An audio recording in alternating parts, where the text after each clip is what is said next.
Welcome to Living Your Path. I am Cecile Ferry, a coach and astrologer. I'm here to guide you on how to live and work in alignment with your true self so you can find fulfillment and serenity. Hello, my beautiful people, and welcome to your Cosmic Catch-Up for week commencing the 29th of December. So the last weekly update for 2025.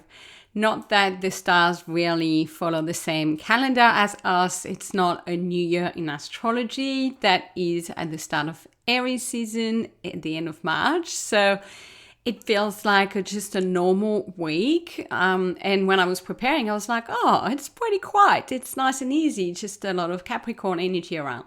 That was until I realized we have the full moon in Cancer arriving on Saturday. So that will definitely be the highlight of the week. So let me paint the picture before that.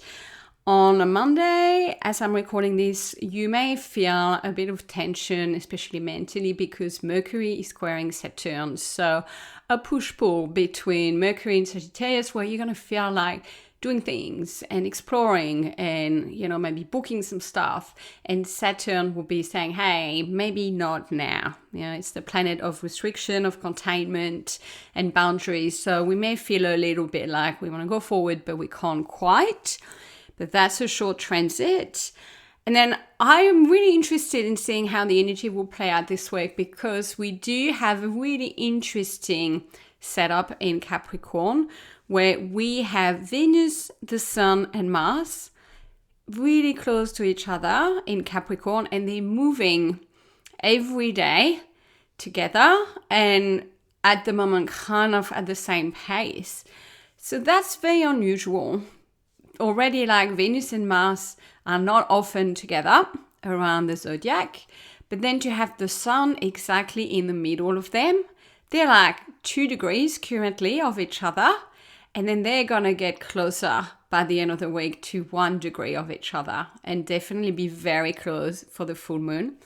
But that builds up already throughout the week. And I'm really interested in that. And I heard this kind of setup only happens every 6.5 years. So what does it mean? First of all, it means there's a lot of Capricorn energy. It's very practical, down to earth, very grounding energy, and the energy of achieving, of realizing. And it's cardinal energy, which means it's the energy of starting, of initiating things. Sounds pretty good, right? If you do want to take the week off to chill as well, it's completely fine. But those things are happening in the background. And the fact that we have Venus and Mars perfectly on either side, equidistant from the Sun, to me means there's a really nice sense of balance between the yin energies and the yang energies of Mars. There's a really good balance between the feminine side of life and the masculine, driven, ambitious side of life. It also means a good balance between your love life, and your more like practical work life, for instance. It's like work and home, private versus external. Like, I really like this idea, and this is all anchored into an energy of building strong foundation. So to me, it's a really, really nice kind of base that we have all week. And I think it's a really nice opportunity to journal, to think about your long-term plans when it comes to your relationship with Venus, your finances, and Mars, your dreams, the things that you want to chase, the ambitious, the desires that you have, the things you really want to go after with all your heart, right? And then the Sun is in the middle, which is your sense of identity and purpose. So there's a beautiful alignment here. And so really spend some time thinking about those things, because rarely are they all kind of in alignment like that. Normally, like, Venus is off doing something, and then Mars over there. But right now, the three are like, I've pictured them like they're all behind the dashboard of the airplane, and they're all making decisions as to, okay, where are we flying? Which way? How are we doing this? And they are anchoring that into reality. And they are kind of teaming up, which is really nice. So that will build up throughout the week. And then on the 1st of Jan in the US and Europe, but it will be Friday the 2nd in Australia, Mercury joins Capricorn as well. So we heighten that energy. Really good time to be setting foundations for the long term, committing to your goals and taking responsibility. You know, you don't have to do it all now. You don't have to be in full action mode, but use this time to think and to reflect and to get the lesson and to make some decisions. You don't have to act on them yet, but be like, I'm going to do this. You know, where do you want to commit? Where do you want to apply yourself and learn and grow and become quite a master at that? Which area of your life is ready for that maturity? And you can have a look at where this Capricorn energy falls in your chart this week. And that is an indication of where you're ready for that foundation setting for this alignment. So for instance, for me, it's in my second house. So it's my house of self-confidence and my house of self-worth and income, you know, how I earn my money and how I value myself. So really, really nice energy. It's obviously a very potent time to manifest, as in making real your desires when it comes to relationships, love, when it comes to money, when it comes to valuing yourself, your sense of self-worth and sense of achievement. And you get Mars energy behind, which is like the turbo of it. So I think that's going to feel really, really nice. You're going to not feel like fears or resistance as much. It feels like a concentration of positive energy saying, I can do it and I'm going to do it. And we are not doing things recklessly in that energy. We're not acting on impulse. We are not being triggered. It feels like we're rising above and we're making very serious, if I can say it, as in taking responsibility, maturity from a place of integrity. And we're like, I'm not going to go for this cheap version or these options that don't work for me. I'm actually setting the bar here, and even if it takes longer, I will aim for that. So we're not settling, if that makes sense. So I really hope that you enjoy this energy and you feel it, and it gives you a renewed impetus to believe and to have faith that what it is that you want will come forth for you, most likely in 2026. So plan in a way. This is a week where you can start planning. You can start seeing like those pilots behind the plane cockpit. Where am I going?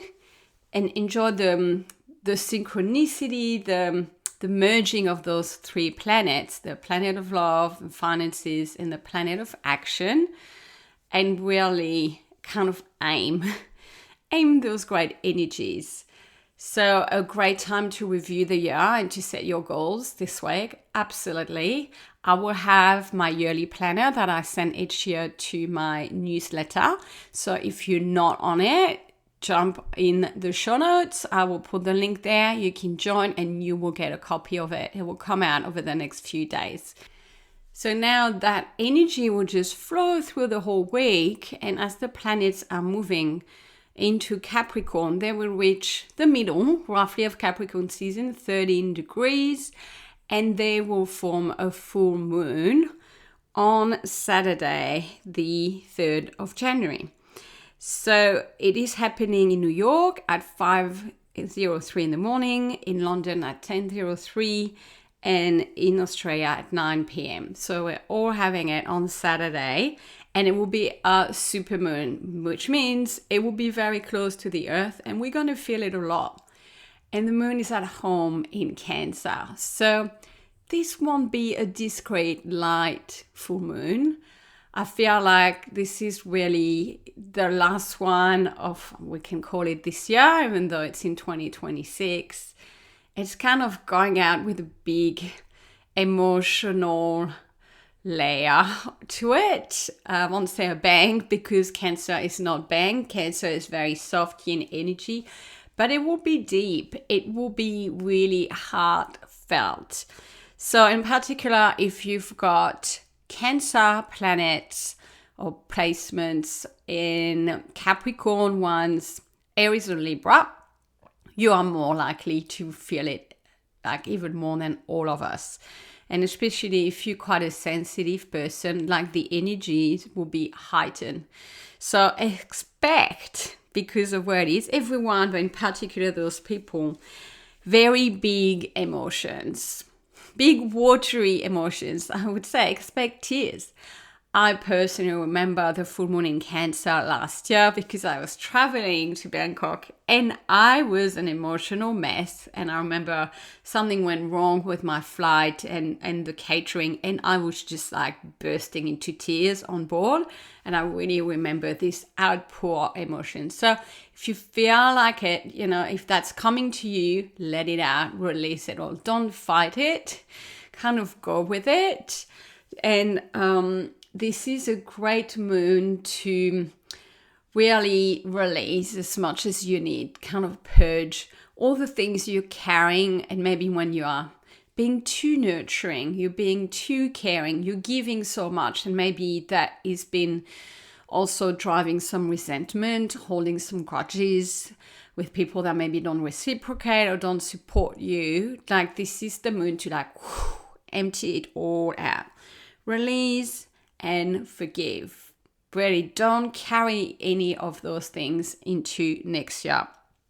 Great moon to really make space. I mean, that's what every full moon is, it's like saying, what do we need to release and let go? And that's going to be at an emotional level, and especially where you're being really caring and nurturing with some people. And it also will be linked to themes of home and family being in Cancer. So it could be releasing some tensions, some grudges, some things you've been carrying to do with your past or to do with your family or your home. So this will be a very sensitive moon, as I said. So take good care of yourself and maybe take some time to sit with those emotions, and whether they physically come out as tears or you release them through some journaling. You may also feel some tensions because it's right opposite Mars and Venus. It could be to do with your relationships. It could be with how you're valuing yourself. So you could get really triggered as well. Your emotions will, it kind of maybe erupt based on something that happened. So just be prepared if something kind of feisty comes out that way. And the moon will be very close to Jupiter at the time of the full moon, and it's currently retrograde in Cancer. And it would actually be meeting Jupiter 12 hours later. So what Jupiter will do, it would expand that emotional energy. So that's why I'm pretty sure it's going to be a big one. It's going to be a strong one. But also it all carries energies of healing and energies of forgiveness. So whatever comes up, let it, and then use the energies, especially of Jupiter and Chiron, to close this off as nicely as possible, to release it, in order to move forward in 2026. So don't leave on a very aggressive stance this new moon. Try to release it and to get closure for yourself and some healing if there's been any hurt there. So that is it for this week, my friend. I hope you enjoyed this beautiful alignment we have in Capricorn, Venus, Mars, and the Sun. And I hope you have a nice week, whether you're back at work or you are taking some time off. Enjoy and have a beautiful New Year's celebration. If you do celebrate it, it's going to be very quiet over here myself. I'm not a big New Year's person, But Christmas was lovely, my birthday was lovely, and I'm just using this way to kind of reset and set up some foundations for 2026 when it comes to astrology. So I will release an episode on that. As I said, I'm going to release my yearly planner, more offers for you next year to come as well. So the astrology in January will still be very interesting, and that will unfold throughout the year. So definitely a good time to be listening to this podcast and to use the guidance. So if it has helped you this year, please, I would love it if you could forward it to a friend, to someone you care about that you believe would also really benefit from this weekly guidance. So it would mean a lot to me.